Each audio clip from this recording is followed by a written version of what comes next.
Espace TV, le 22h.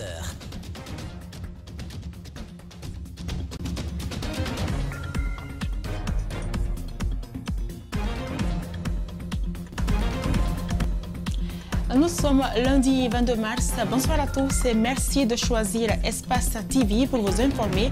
Au sommaire, le ministère de la Sécurité et de la Protection civile veut mobiliser plus de 60 milliards de francs guinéens. Le département de Damantan, Albert Camara, répond ainsi à l'appel du chef de l'État qui invite tous les secteurs à accroître les recettes. Il s'agit ce lundi d'un contrat de performance avec le ministère de l'Économie et des Finances. Sommes-nous presque à la fin de l'épidémie d'Ebola? Le discours de l'Agence nationale de sécurité sanitaire donne de l'espoir. À ce jour, seul un malade reste hospitalisé en Zérékouré. Notre angle de ce soir s'intéresse au métier de coursier et nous irons à la rencontre de jeunes qui livrent des plats parfois chauds les temps de pause ici à Conakry. Leur activité passe inaperçue parfois, pourtant elle soulage à la fois les vendeurs et clients. Grand reportage à suivre. Voilà pour le sommaire. Restez avec nous dans un instant les détails.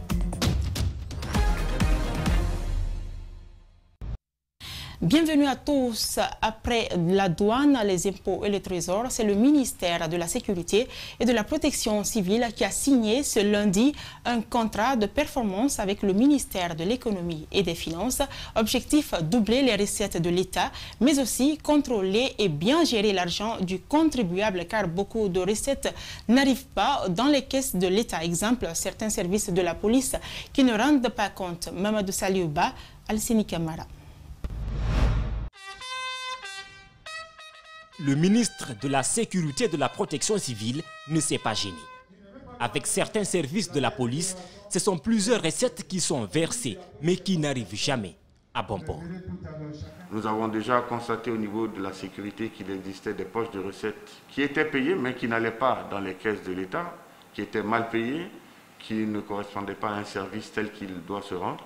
Alors, pour mieux recouvrer, pour mieux contrôler et gérer l'argent du contribuable, le ministère de la Sécurité a signé un contrat de performance avec le ministère de l'Économie et des Finances. Une sorte d'engagement, un pacte de fidélité initié par le président de la République qui vise à lutter contre la fraude et à accroître la capacité de mobilisation des ressources intérieures. En lançant ce programme, le chef de l'État a fait preuve d'un leadership éclairé et pris le pari de réaliser une première dans l'histoire politique et économique de la Guinée, à savoir doubler les recettes intérieures pour garantir l'indépendance économique en vue d'améliorer les conditions de vie de nos populations. Ainsi, chaque ministère générateur de recettes non fiscales doit mobiliser de l'argent et rendre compte au ministère de l'Économie et des Finances. Pour la sécurité, c'est plus de 60 milliards de francs guinéens qui seront mobilisés. Le ministre n'aura pas de difficulté à réunir cette somme. Il compte sur la police des frontières et pas seulement. Vous avez par exemple tout ce qui concerne la police aux frontières avec les passeports, les visas, les cartes de séjour. C'est un objectif de plus de 60 milliards 666 millions de francs guinéens, sans compter les autres secteurs, les amendes, pour lesquelles également les agents se sont engagés à mieux recouvrer et à mieux reverser ces recettes-là. Il ne s'agit pas d'augmenter les taxes, mais de travailler mieux pour faire de la Guinée un pays émergent à travers le concept gouverner autrement. Parlons de l'épidémie d'Ebola en Guinée. Sur un total de 14 cas de contamination, 9 ont été déclarés guéris et 1 cas d'hospitalisation au CTP de Zérékouré, soit 4 décès confirmés. À ce jour, 3 865 personnes ont reçu le vaccin contre la fièvre hémorragique à virus Ebola à Zérékouré et à Conakry depuis le 4 mars dernier. 0 cas confirmés et 0 cas probables, ce qui veut dire que la maladie a été circonscrite par l'Agence nationale de sécurité sanitaire. C'est du moins selon l'institution en charge de la gestion des crises sanitaires du pays. Ali Badara Kamara et Ali Ouba. Le 14 février, une réunion d'urgence a été convoquée par les autorités sanitaires pour alerter sur la résurgence du virus Ebola au sud du pays. L'Agence nationale de sécurité sanitaire, après cette alerte, a aussitôt réactivé ses dispositifs. Et grâce à la vaccination des ceintures, elle est parvenue à circonscrire le virus à Zérékouré où il a ressurgi. Depuis le 4 mars dernier, on n'a pas de nouveaux cas confirmés. Le dernier cas confirmé remonte au 4 mars dernier. Donc ça fait plus de 2 semaines. Nous n'avons ni de cas confirmés, ni de cas probables. Les cas probables, entendez par là les personnes ayant développé les signes de la maladie à virus Ebola qui sont décédés, pour lesquels on n'a pas pu faire les prélèvements pour avoir l'argument de laboratoire. Au total, la Guinée a reçu 32 000 doses de vaccins contre Ebola. À date, 3 865 personnes ont été vaccinées à Conakry et à Gérékouré. L'idée est de contrôler la maladie dans 3 mois. Bon, jusqu'à hier, il y a 3 865 personnes qui ont été vaccinées, dont 137 à Conakry. Nous avons grand espoir que nous allons sous peu sortir de cette situation. Le directeur avait donné la projection qu'on pouvait maîtriser cette nouvelle flambée d'Ebola dans 2 à 3 mois. Et nous sommes dans cette dynamique. Malgré ces résultats plus ou moins concluants de la riposte contre la fièvre hémorragique, beaucoup reste à faire par les autorités sanitaires du pays. Et les contacts déjà des 2 sous-préfets de la commune urbaine et de la sous-préfecture de Samoï sont sortis sans problème. Donc il reste le suivi des contacts de la sous-préfecture de Gouéké. Donc, mais quand ceux-là vont finir, on ne va pas déclarer encore victoire. Parce que la procédure normale voudrait que l'on compte 2 fois la période d'incubation. Pour des questions de prudence, après la déclaration de la fin de la maladie, une période de 90 jours sera consacrée pour une recherche active, afin de s'assurer de la fin du virus dans le pays. Le ministère de l'Enseignement préuniversitaire interdit toute activité sportive et culturelle dans les établissements scolaires. Le motif est tout simple, protéger le corps enseignant et les élèves de la pandémie du coronavirus, surtout que des cas de Covid-19 ont été enregistrés dans le milieu scolaire. Reportage Mamadou Sadio Baldé et Aliouba. Contrairement au premier, le second passage du Covid-19 en Guinée, le milieu scolaire enregistre des cas du coronavirus. Officiellement, 41 cas de contamination ont été signalés. La moitié de ces cas sont survenus à l'Abbé Centre. Pour un début, il y avait eu 16 cas, dont 2 encadreurs. Ensuite, c'est arrivé à 18 et on s'est retrouvé à 22 au total. Aujourd'hui, j'ai le bonheur de dire que tous ces 22 ont été traités, sont sortis guéris et ont repris leur activité. Mali a connu 4 cas, Koubia 5, Kouroussa 7 cas. Dans la capitale, 3 établissements touchés avec chacun un cas. Le département se dit heureux d'annoncer la reprise des activités de la plupart. Nous osons dire que les 95% de ces cas sont pratiquement sortis guéris. C'est ce qui explique la tranquillité dans les écoles. Il n'y a pas d'anxiété, il n'y a pas de soucis, il n'y a pas de panique parce que les gens sont pris à temps en charge, ils sont traités et ils sortent négatifs. Le département est très surpris de constater, malgré toutes les mesures d'urgence, des établissements scolaires se permettent d'organiser des événements sportifs et culturels. Des dizaines, centaines, voire même pour les grandes écoles, des milliers d'enfants dans un endroit où on n'a pas l'assurance de les soumettre au respect des gestes barrières.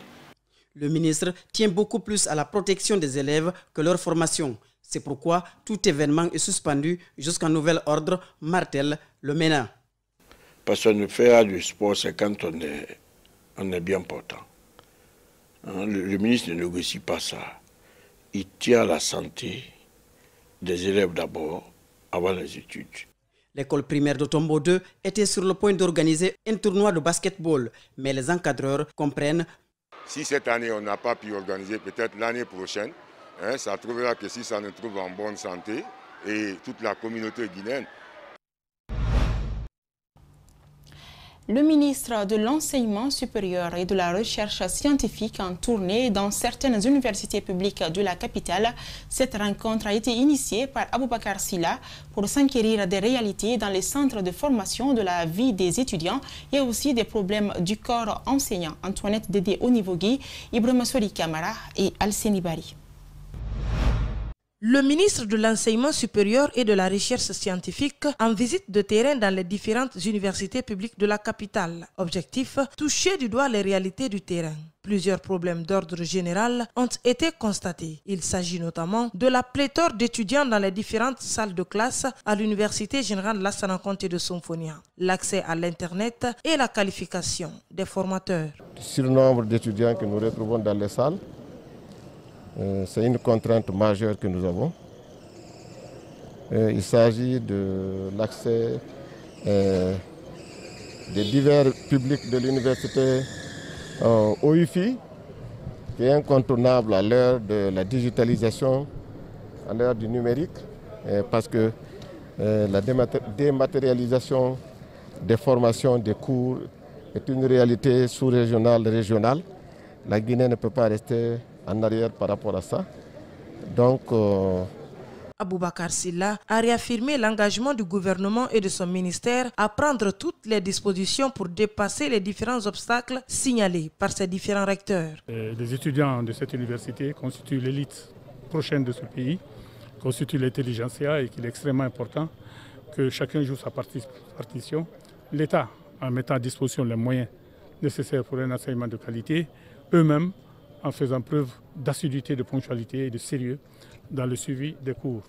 Dès la semaine prochaine, je pense qu'il y aura des changements significatifs qui vont conforter l'espoir que la visite a suscité au niveau des étudiants.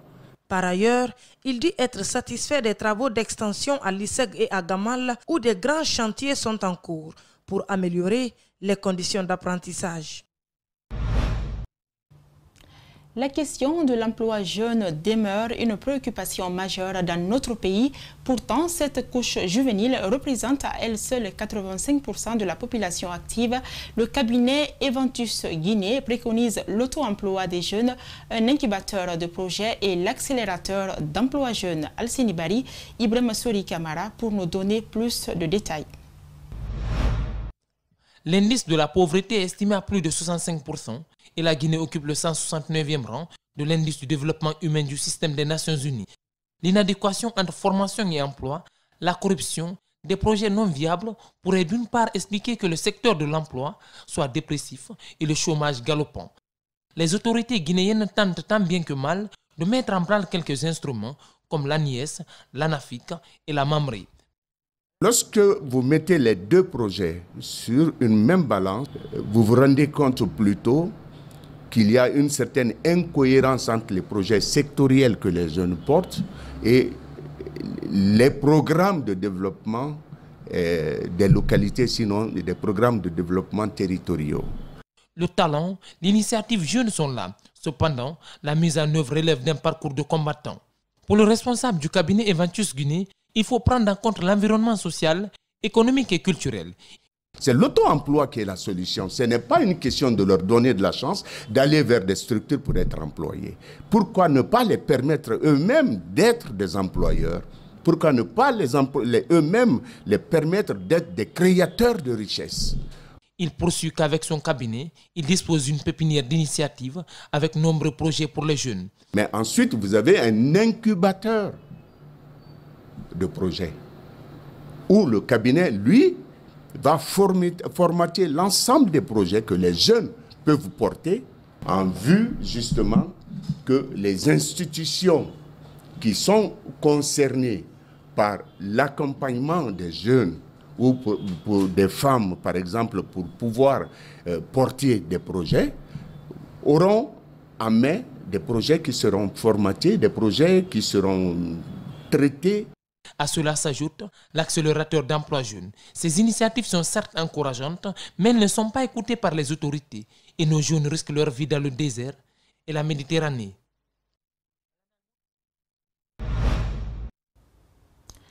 Après plusieurs mois de trêve, le FNDC brise à nouveau son silence. Sa détermination contre le troisième mandat d'Alpha Condé ne serait pas à son terme. Les responsables de ce mouvement comptent reprendre leur lutte, mais avec une nouvelle stratégie cette fois-ci. Mais quelle est cette nouvelle stratégie de lutte que ce mouvement trouve fiable pour atteindre ses objectifs? La réponse, c'est dans cet élément signé Justin Lino et Yacouba Traoré. La nouvelle stratégie du FNDC compte s'articuler cette fois-ci autour des revendications socio-économiques d'ordre pacifique. Il s'agit de la dénonciation de la flambée des prix des denrées de première nécessité, mais aussi le déguerpissement des populations. Aujourd'hui, le peuple qui était censé être protégé par ses dirigeants est en train d'être muselé. Vous avez vu ces casses anarchiques des concessions des citoyens qui est en train de se passer ici à Conakry, mais aussi à l'intérieur du pays. Nous avons jugé nécessaire qu'il faille prendre notre responsabilité, d'autant plus que nous portons l'aspiration de ce peuple aujourd'hui pour aller défendre ses intérêts aussi sociaux, pour pouvoir protéger davantage le peuple du courroux de la dictature de M. Alpha Condé. Autre facteur de cette nouvelle lutte, c'est la dénonciation du chômage grandissant, la privation des libertés individuelles et collectives, ainsi que la corruption à grande échelle. Tout ce que nous créons hier est en train d'arriver parce que le peuple de Guinée n'a jamais été aussi paupérisé qu'aujourd'hui. Au-delà de la paupérisation du peuple, on voit également qu'il y a une grande corruption galopante au sommet de l'État. Vous avez vu tous ces détournements qu'il y a eu ces derniers moments, ces scandales qui ont été révélés par la presse guinéenne, mais aussi par la presse étrangère. Apparemment, le Front national pour la défense de la Constitution n'est pas satisfait et ne compte pas reculer.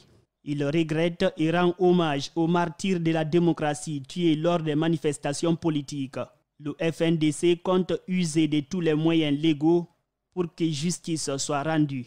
Aujourd'hui, que tu sois citoyen se réclamant d'une opposition ou d'un citoyen simple ou d'une mouvance présidentielle, vous savez aujourd'hui, personne n'est épargné par cette injustice. La nouveauté encore, le Front national pour la défense de la Constitution promet d'associer toutes les victimes des abus du régime Condé à sa cause pour l'atteinte de ses objectifs. La Guinée se retrouve dans des difficultés après des années de remous sociaux et de crise sanitaire. De nos jours, les défis sont énormes et le gouvernement peine à les relever. Pour une sortie de crise, l'ancien ministre de la Citoyenneté préconise la redéfinition d'une gouvernance inclusive qui permet au pays de faire face aux difficultés essentielles auxquelles il fait face. Reportage à Fatoumata Bintabari et Yacouba Traoré. La pauvreté, la misère, la négligence du système éducatif, les guéguerres politiques ainsi que la mauvaise gouvernance sont entre autres les problèmes que le gouvernement peine à résoudre en Guinée, ce qui entraîne le pays dans une situation incontrôlable. Nous sommes dans une situation politique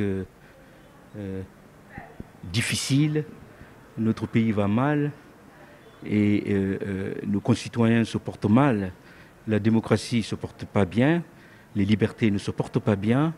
Et il est temps que nous offrons à ce peuple des voies d'espérance.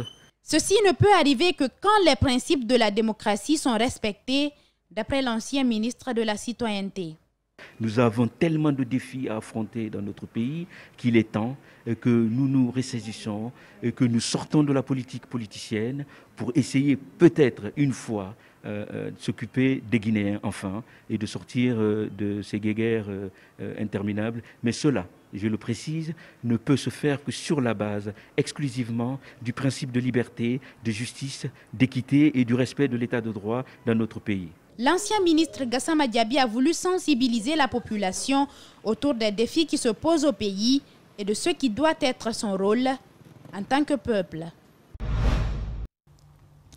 Le chef de file de l'opposition et les membres de son cabinet étaient ce week-end chez Elhadj Sehouna Souma, l'un des patriarches de la Basse-Côte. Objectif, venir présenter les condoléances suite au décès de son fils à Dakar.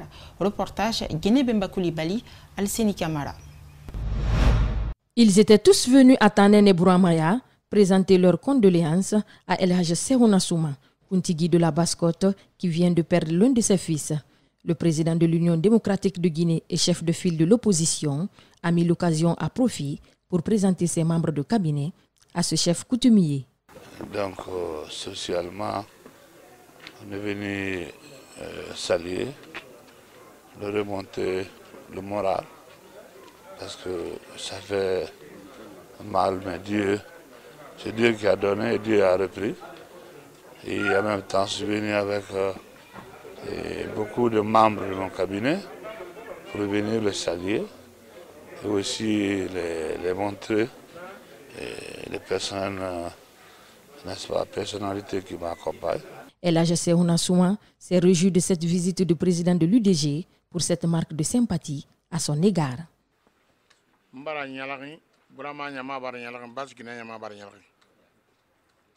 Je suis content, la population de la Basse-Guinée est contente. J'avais dit dans mon intervention, ce n'est pas aujourd'hui que je me suis connu avec Mamadou Sylla. Il a appris que j'ai eu un décès. Il a eu le courage de venir me saluer. Je suis content pour ça. Je prie pour lui et je veux que tout le peuple guinéen prie pour lui et son cabinet.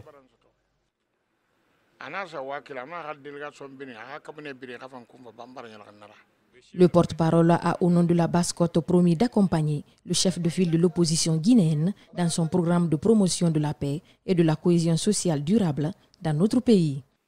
Du haut de cette tribune, il apprécie vivement votre démarche qui consiste à créer un cadre de concertation entre la mouvance et l'opposition.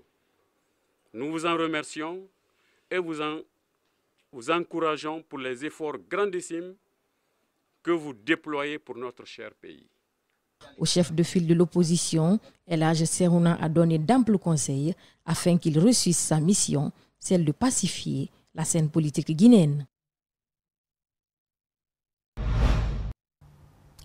Manifestation ce matin à Lansana Barrage dans la commune de Matoto. Des jeunes remontés ont érigé des barricades un peu partout, paralysant ainsi la circulation, à l'origine des bavures policières ayant entraîné la mort d'un jeune dont 2 gravement blessés. Les manifestants exigent la fin des bavures dans leur quartier et de l'injustice. C'est un reportage de André Moussier Molimono et Lamine Silla. Tout est parti d'une scène qui s'est produite dans la nuit du dimanche aux environs de 22 h. Des hommes en uniforme auraient fait irruption ici. Des coups de feu ont ensuite retenti. 3 jeunes ont été touchés par balles, tuant un d'entre eux. Les premières 3 balles qu'il a tirées, les gens pensaient que c'était des flambeaux, parce que beaucoup n'ont pas compris. C'est maintenant le gars taximan, je ne sais pas si c'est un taximan, si c'est quoi, celui qu'on a tiré en première position à la bouche, c'est lui qui a crié « Ebamboum, Ebamboum ». Directement, j'ai voulu me retourner au restaurant. Le petit qu'on a tiré, exactement, il était arrêté derrière moi. Directement, j'ai vu le petit tomber. Parce que moi, il est tombé, il n'a pas crié, il n'a pas fait de mouvement. C'est quand il est tombé, je me suis retourné, j'ai vu que le sang coulait sur lui.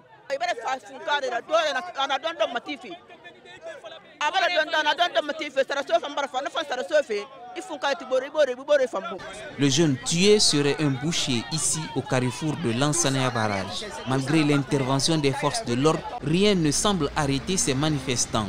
Ce n'est pas une première dans ce quartier, selon eux.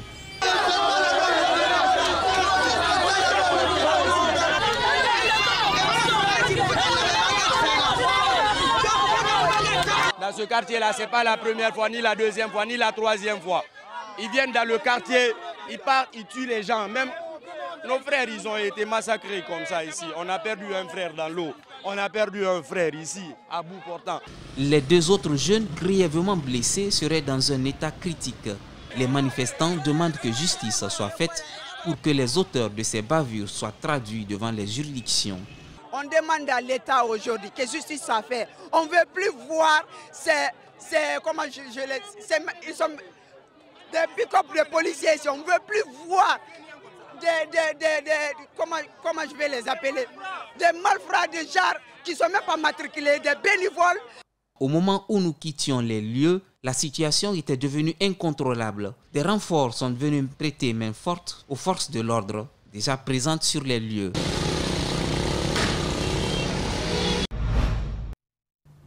Sport football, en prélude au match de la 5e journée des éliminatoires de la CAN 2021, le Sili national de Guinée affrontera le Mali ce mercredi 24 mars 2020 au stade de Nongo. À 48 heures de ce match, Nabi Keïta et ses coéquipiers ont effectué la première séance d'entraînement ce lundi dans l'enceinte du stade général Lansana Conté de Nongo. Sur les 23 convoqués, 16 joueurs ont répondu présents.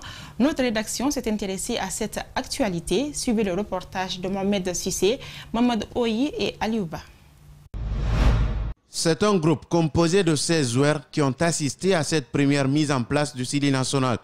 En but de sa rencontre face à son voisin du Mali, Un derby qui s'annonce capital pour la bande A6 et la victoire est impérative pour valider la qualification pour la CAN 2021. Là, on aura une équipe compétitive pour battre le Mali parce qu'il nous faut les 3 points absolus. On est chez nous, on est dans notre nouveau stade, donc il est hors de question de penser à autre chose que la victoire. En ce qui concerne la libération des internationaux guinéens sur le vieux continent, Didier Six a dû mener des négociations. J'ai discuté longtemps avec Liverpool et avec Nabi pour pouvoir avoir justement au départ notre capitaine un match, et le match pour moi qui est le plus important, le Mali. C'est ce que j'ai discuté aussi avec d'autres présidents ou d'autres entraîneurs et directeurs sportifs. C'est pour ça que notre groupe est un peu augmenté. Il y aura certainement 2 groupes différents, mais ce qui est important, c'est qu'on ait toutes nos forces pour ce premier match. La Namibie est classée dans la zone rouge par certains pays européens comme l'Angleterre. Nabi Keïta, par exemple, ne fera pas le déplacement sur Namibie pour cause de Covid-19. Didier Six, de son côté, se veut rassurant. Il y aura une autre équipe qui sera certainement plus réelle avec ce qu'on a vu au CHAN, avec leur qualité. Je leur ai déjà dit qu'il fallait qu'ils augmentent leur jeu parce que l'équipe nationale A, c'est encore autre chose, que je les ai trouvés très bons pour le CHAN et qu'il fallait passer un palier. On ne sera pas amoindri. Ils ont la qualité pour aller gagner là-bas et surtout qu'en plus, le terrain de là-bas est assez difficile et qu'ils ont plus l'habitude de jouer sur des terrains difficiles. Le Tchad est disqualifié de la course par la CAF, ce qui offre des points sur tapis vert au Mali et la Namibie. La Guinée devra donc se battre pour se qualifier sur le terrain. Notre angle de ce soir nous amène à vous faire découvrir le métier de coursier. Il s'agit bien de celui dans le domaine de la restauration et ce n'est plus pour un simple plaisir à des jeunes en contact avec des tenanciers de bars et restaurants, livrent à longueur de journée des plats dans les bureaux. Ici à Conakry, l'activité est lucrative et soulage des consommateurs. C'est un reportage d'Antoinette Dédé Onivogui et Lamine Silla.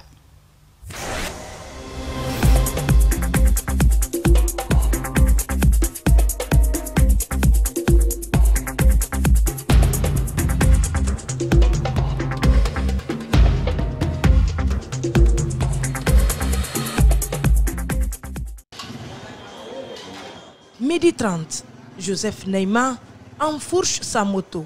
Direction devant le restaurant de Madame Sarr où il doit livrer des repas en plein cœur de la banlieue de Conakry. Joseph doit attendre quelques minutes, le temps pour la restauratrice de préparer la commande du client. Il achemine des plats du restaurant jusqu'à l'adresse du destinataire.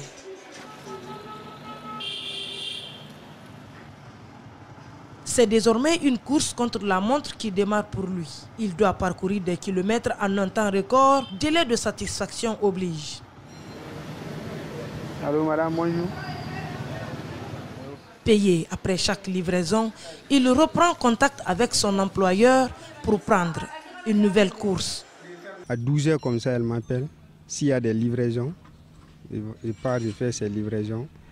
Après ça, d'ici de 12 h à 15 h comme ça trouve qu'il n'y a plus de livraison à faire. Donc, je me retourne encore dans ma bâche et puis je continue à travailler jusqu'à 19 h, je rentre à la maison.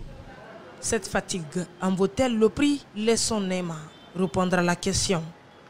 Moi, ça me rapporte beaucoup parce que l'un de nos amis là-bas, quand on part là-bas, pas même pour gagner 100 000, c'est très difficile.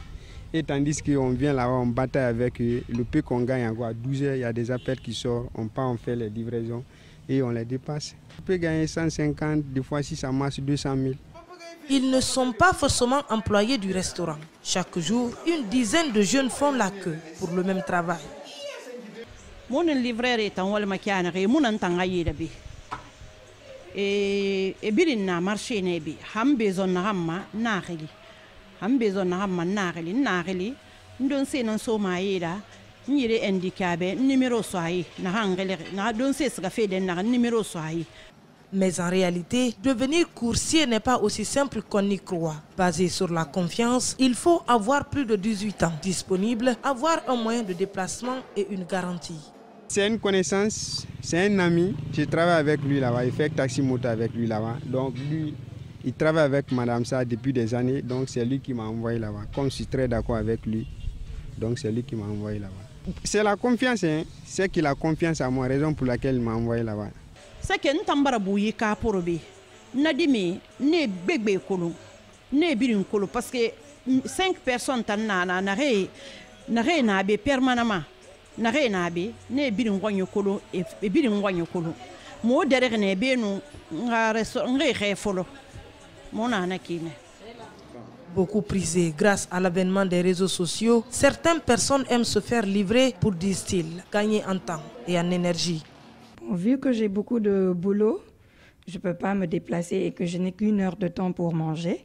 Avec les bouchons, je ne peux pas faire les 1 heure, prendre les 1 heure, manger et puis revenir. Ça va me prendre beaucoup plus de temps étant donné le volume du travail. Attends dans le délai et franchement, on mange sur place. On a du temps pour relaxer avant de commencer encore à travailler. Bon, ce sont les deux. Hein. Parfois, je suis fatigué. Je n'ai pas envie de me déplacer jusqu'à son restaurant. Et parfois aussi, ce sont les contraintes. Je sais que j'ai une réunion qui va arriver bientôt. Donc, me déplacer va me prendre du temps. Je préfère me faire livrer, manger rapidement et m'occuper à mes activités. Par contre, d'autres aussi trouvent plus simple de se déplacer pour découvrir de nouveaux visages ou de tisser des relations. Quand je reste au bureau, un petit repas vient, les moyens ne sont pas là, tu ne peux pas manger devant tout le monde, ça au moins les invités, tout et tout. Donc quand je viens ici, je trouve que c'est paisible, c'est automatique, hein, je me sers facilement et puis je mange très bien, je reste tranquillement. Et par là, ce n'est pas un public comme les autres publics, hein. Le public il est sélect et tout de suite, là je mange bien, je contemple et puis c'est bien.